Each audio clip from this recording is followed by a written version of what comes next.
Wysteria, energy, twister.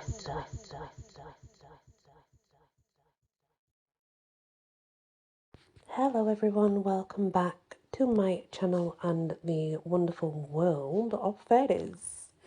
So we're now on Aria, also known as Era. Aria was the fairy form of the physical manifestation of Atua, a spirit in the beliefs of the Maori people of New Zealand. It could take the shape of a dog, an insect, a star, or other forms as needed. It was commonly believed the Aria caused misfortune and spread diseases. To see one was considered terrible luck, and the most fearsome form of them took the form of green gecko. Ariel, a name of the airy spirit in William Shakespeare's The Tempest. He flew through the air on the back of a bat. Ariel was invisible, but took form when he acted. Like air and fire, there was no place on earth he could not go. His voice was like music. His ideas were associated with liberty, to be free as the wind, although moody. He reflected human emotions, but being of faith, could not feel them. He was immune to human illness, capricious, rebellious, and motivated by mere promises. Arcan Sunny, and there's variations of the Arcan Sunny, is Fairy Pig of Man, Lucky Piggies, Lucky Piggy, and Tucky Piggy. Arcan Sunny was a fairy pig from the lore of the Isle of Man. Like the Hounds of Anwin from Welsh mythology, Arcan Sunny was described as being white with red ears. It had the ability to change into the size at will. Although it was difficult undertaking, it was considered to be very lucky to catch one. According to the law, if did caught it, you would find a piece of silver in your pocket. That's interesting. Asalte. Greek mythology, Asalte was a water nymph, one of the Danads, the collective name for the daughter of Danos. A name appeared in a list of Danads she was generated by Gaius Julius Hyginus, 64 BC AD 17, a Latin author. Arshenk. Also variations of the Arshenk is Azshenk. The Arshenk was a jinn or a dev who was king of the Jinnistan. He was said to have a splendid palace. Azshenk. In Persian law, Azshenk was a dev and the king of fairy metropolis. He lived there in an enchanted castle filled with plundered treasure.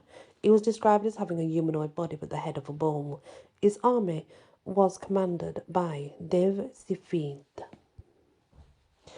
As Iga, Old Man of the O, a benevolent water spirit from the fairy folklore of the Ostyaks people of Siberia.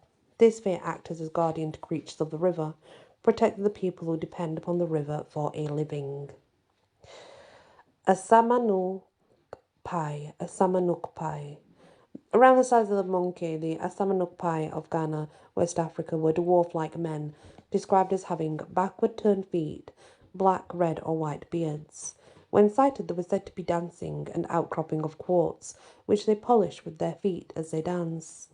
Continued use of the same spot would cause a hole to be worn straight through.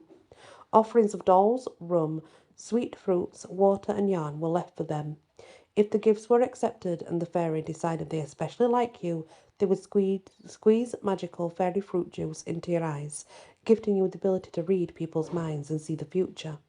However, if the Samanakpai were disturbed or angered, they would trick the offender into following them into the jungle, where, well, they would be lost forever. Nothing could do about it. They'd be missing people. As Dev, a dev from Persian law, who could take the form of a white dragon. As the Eve was slain by the cultural hero Rustem or Rustam, depending on how you pronounce it.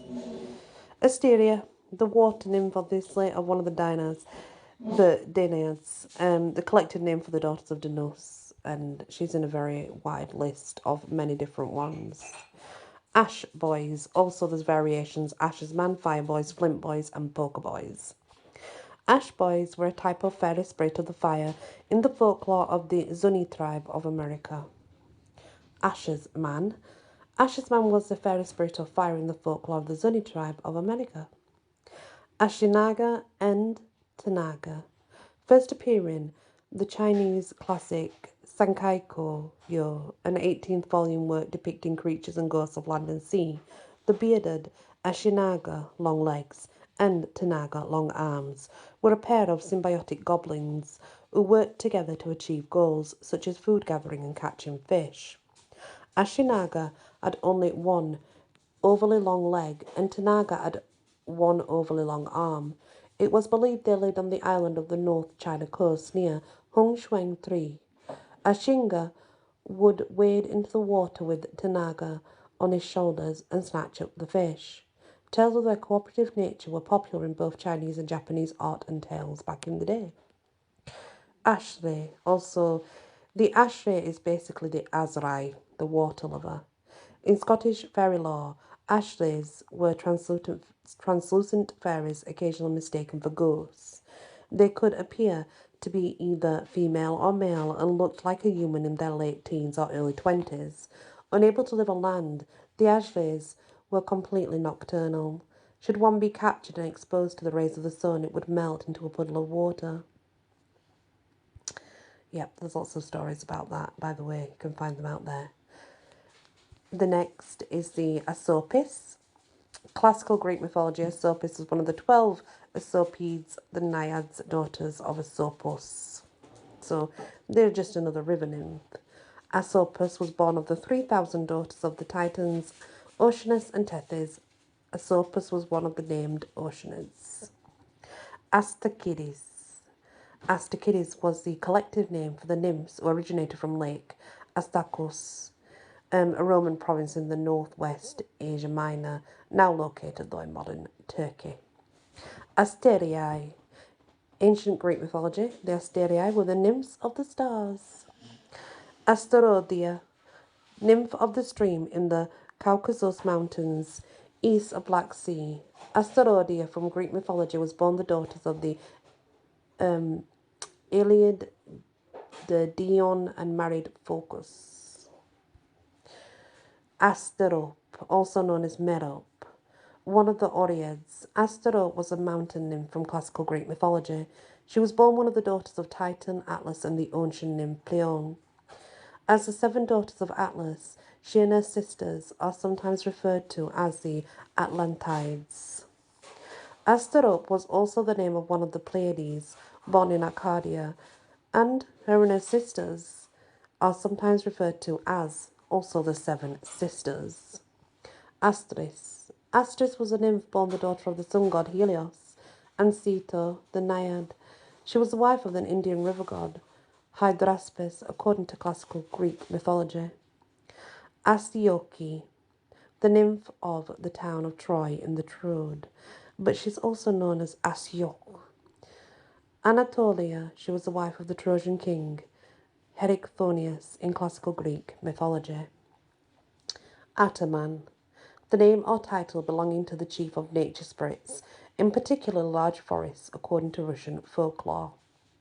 Atak, or attack, depends which way you want to pronounce it. Giant or monster, a gigantic fairy animal living in isolated glens and lochs in the Irish Islands. Example of such a creature can be found in the Bokan and the Reach or the Ludig. Atlantea, Hamadryad of Libya in North Africa. Atlantea was one of the many wives of King Danos in Greek mythology. Atlantid. The Atlantid were one of the 12 species of nymphs. They were the offspring and primordial Titan, Atlas, and Pleiades. The Atlantides. In classical Greek mythology, the Atlantides were the 7 nymph daughters of Titan Atlas, and they had various names, obviously. Each of the Atlantides married one of the gods, or an earthly heroic prince, and they were well known for their wisdom and being just, as in serving justice. Atropos, meaning inevitable, was one of the 3 fates from classic Greek mythology. Representative of the past, she was depicted in art as holding a pair of cutting shears, cutting the thread of human life. Atocrope, spider. The Atocrope, little poison head, was a species of injurious fae from Saxon lore. As curious as they were ill-natured, they were described as looking like small snakes with human arms and legs, walking upright through the forests of England. The Atukrope were best completely avoided. Atua, generally translated to mean either God or good, can be a confusing word, and the concept of it's confusing. It was used by the Maori people of New Zealand for both the extremely poisonous elemental spirits inhabiting the bodies of animals and monstrous creatures, as well as referring to beloved ancestral spirits. An atua was created when a person dies. These spirits could be summoned through ceremonial magic and have questions put to them. In these instances, it's said that the atua of a stillborn child was the most powerful. A tour of friends and family could be summoned if they were dearly missed, through similar ceremonies, even being invited to possess a person. Injurious Atua could be captured and have their power negated by use of fishing nets. The Auku. In Vietnamese law, Auku was a beautiful mountain fairy who deeply loved and was loved by Lac Long Quan, the dragon prince of the sea. She bore him an egg sac, hatching 100 children. Although the two were passionate for one another, they could not remain together, for she longed to be in mountains, and he needed to be in the sea. Eventually, the couple separated, each taking half the children with them. The 50 who went with Oko developed into the Vietnamese people, one of which was Dinh Thien Hoang, the first Vietnamese emperor. Hogiski. Hogiski is a water horse, and it's similar to the Ute of the Scottish Islands, the Keffel Dweller, and the Shupaliti from Shetland. So they get called different things, and obviously it was also a Kelpie that inhabited water too. They're all a fairy horse, basically, that tend to be located in waters. Oki, or El Oki, a type of mountain fae from the folklore of Quechua people of Peru. Living high up in the Andes Mountains, these fae lived in haciendas and looked like the ones lived in by the local populace. They had sort of like Oki spirit servants, conduits, and they were kept so they're by poultry, and the cats and stuff, and they would keep the livestock sort of healthy. Aku were called upon by the Brujas, shamans, to assist them in curing the sick also. The Aulanok. The Aulanok was a sea and nature spirit and the spirit of joyfulness from the folklore of the Inuit people of North America. Described as looking like a naked man, Aulanok lived in the sea much like a merman. It was said his movement in the oceans causes the waves. It was said he was always cold, and when he shook, his movement was the thing that created the waves of the sea. Olanayad, also known as the Napai. The Olanayad Ravino Valley were a subspecies of Napai. They were the nymphs of mountain pastures and vales. Often they were seen in company of Pan, Faunus, the god of nature. Omenil. The Omenil was a benevolent fairy from the Inuit mythology. Although he lived on land, he controlled the movement of whales, and he guided them through hunting grounds. The Orai. The Orai of ancient Greek mythology was the nymphs of the moist, cool breeze. They were born the daughters of the wind god Boreas. Oravang means muddy wolf. Was one of the many dwarves named in the Voluspa. The Osangit was an Apu who lived on the mountain peak in the Andes Mountains. He was described as looking like a blonde-headed, fair-skinned child wearing white clothing and riding upon a white horse. Very interesting. Austria, meaning East Austria. One of the many dwarves named in the Voluspa poems dating back to AD. There's obviously, as you might know, Austria along with Nordi for north, Sudri for south, Westri for west, northeast, southwest dwarves. Otodis, or Otodais.